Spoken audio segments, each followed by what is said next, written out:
Alors voilà, dans le dossier, vous avez des images qui sont là. Ce sont des images RVB. Bon, ce n'est pas du tout un problème qu'elles soient RVB, même si le document au final qu'on fait est destiné à l'impression. Ce n'est pas du tout un problème que les images soient RVB. Pourquoi? Ça fait quand même une quinzaine d'années que Adobe préconise d'utiliser des images RVB. Parce que les documents, bon, ça a plein d'intérêts. Même si on reste uniquement dans le monde de l'impression, utiliser des images RVB a de l'intérêt. Si vous devez sortir votre document sur plusieurs types de papiers différents, il faut des quantités d'encre différentes. Alors comment vous faites si vous travaillez avec des images CMJN? Une image CMJN, c'est une image qui est préparée pour un certain type d'impression sur un certain type de papier, un type de papier. Mais si vous imprimez le document sur plusieurs types de papier, il faut arriver à générer plusieurs PDF CMJN qui vont être adaptés chacun à un type de papier. Maintenant, InDesign sert aussi à faire des magazines interactifs sur tablette et sur smartphone, et là, ça est capable d'afficher des couleurs beaucoup plus vives que les encres de l'imprimeur. Il existe aussi des techniques d'impression meilleures que les encres de l'imprimeur, comme les impressions jet d'encre, pour des affiches, par exemple. Et donc voilà, plein d'intérêt à travailler avec des images RVB, même si quelqu'un qui n'a pas mis à jour ses connaissances et qui est toujours dans les années 90, où il n'y avait pas encore de tablette, va vous dire que c'est une hérésie d'utiliser des images RVB dans InDesign. Mais en fait, c'est tout l'inverse.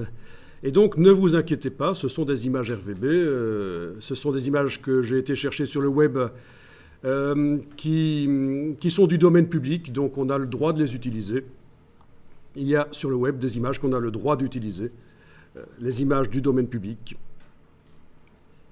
Donc ce sont des images qu'on va mettre dans le document, mais évidemment on ne va pas les mettre dans les blocs minuscules comme ça.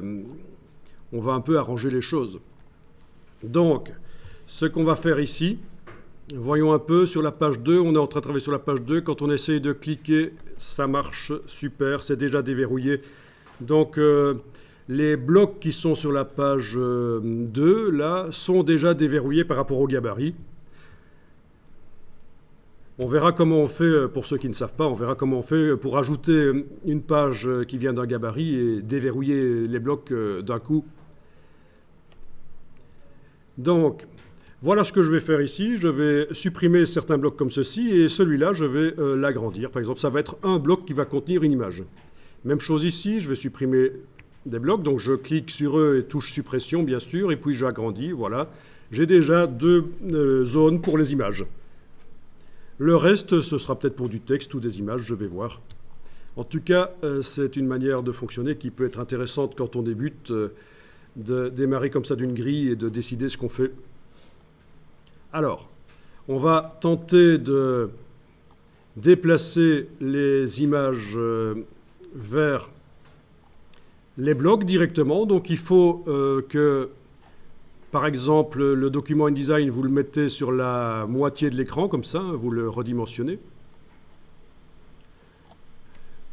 Vous zoomez. Barre d'espacement, bien sûr. Enfin, c'est comme dans Photoshop et Illustrator. Le zoom, la barre d'espacement pour la main. Et sur l'autre moitié de mon écran, ici, qui est déjà minuscule, mais enfin, voilà, j'ai mon dossier avec les images. Essayez de faire ça, du glisser-déposer d'images du gestionnaire de fichiers vers InDesign. Voilà, on voit que ça fonctionne. Bon, bien sûr, l'image n'est pas vue en entier, c'est juste une petite partie de l'image, mais c'est pas grave, on va en parler, ça. Testez déjà ça pour voir si ça fonctionne.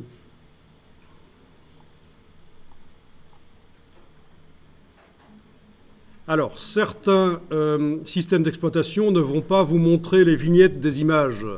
Ce sera ennuyeux, vous n'allez pas savoir ce que vous déplacez. À partir de ce moment-là, il faudra utiliser un logiciel qui est fourni avec la Creative Cloud, un logiciel qui s'appelle Bridge. Bridge va vous permettre d'avoir une vue du contenu de certains dossiers. Et à coup sûr, là, ça va vous montrer les vignettes des images et des logos Illustrator, etc. Donc parfois l'explorateur de fichiers de l'ordinateur ne vous permet pas de voir les images. Alors si ça ne marche pas, parce que je sais que sur certains ordinateurs ici, le glisser-déposer ne fonctionne pas, voilà, je vais passer sur la page de droite ici, la page 3, pardon, page 3. Je dis une bêtise parce que page 4 c'est forcément une page de gauche. Donc sur la page 3 ici, je vais à nouveau faire des blocs images, mais peut-être que ici je vais supprimer des blocs comme ça et faire un truc allongé, pourquoi pas. Vous voyez qu'on a des repères, vous les voyez les repères, hein? Les repères qui vous permettent de bien placer les blocs quand vous les agrandissez. Voilà. Alors, je vais faire ça. Voilà, ok. Celui-là, comme ça, agrandi. Enfin, vous choisissez un peu, hein. Vous n'êtes pas obligé de faire exactement ce que je fais là.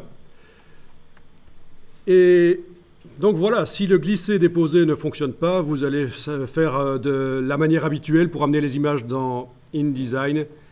Donc je clique à côté de tout, aucun bloc n'est activé. C'est important. D'accord? Aucun bloc n'est activé, j'ai cliqué à côté de la page, enfin à côté des blocs. Je fais fichier importer, donc file place, et je vais pouvoir aller chercher une image ou l'autre, voire même toutes les images, clic, majuscule, clic. On peut aller chercher plusieurs images d'un coup. Ouvrir. Donc dans la boîte d'importation, il y a le bouton ouvrir. Je précise parce que quand je dis ouvrir, il y en a certains qui vont essayer de faire fichier ouvrir, qui étaient un peu en retard peut-être et qui vont... Non, c'est bien file place, fichier importer qu'on fait. Voilà. À partir de là, vous avez toutes les images qui sont chargées dans le curseur. Vous pouvez, avec les flèches gauche et droite sur le clavier, les passer en revue dans un sens ou l'autre. Quand vous en voyez une qui vous botte, vous pouvez cliquer sur un bloc et elle va dedans. Voilà. Même chose ici. Donc les flèches pour choisir l'image que je vais aller placer. Bon, ça va être celle-là. Voilà. Elle est dedans. Parfait. Enfin, pas parfait. J'ai fait exprès de faire une erreur là. C'est-à-dire que j'ai mis une image avec un crocodile fort horizontal allongé, je l'ai mise dans un bloc plutôt vertical. Donc ça va être foireux, mais on va s'en sortir malgré tout, vous allez voir. Bon, le reste des images qui sont chargées dans le curseur, c'est pas grave. Je repasse à l'outil flèche noire, c'est oublié. Elles sont plus là.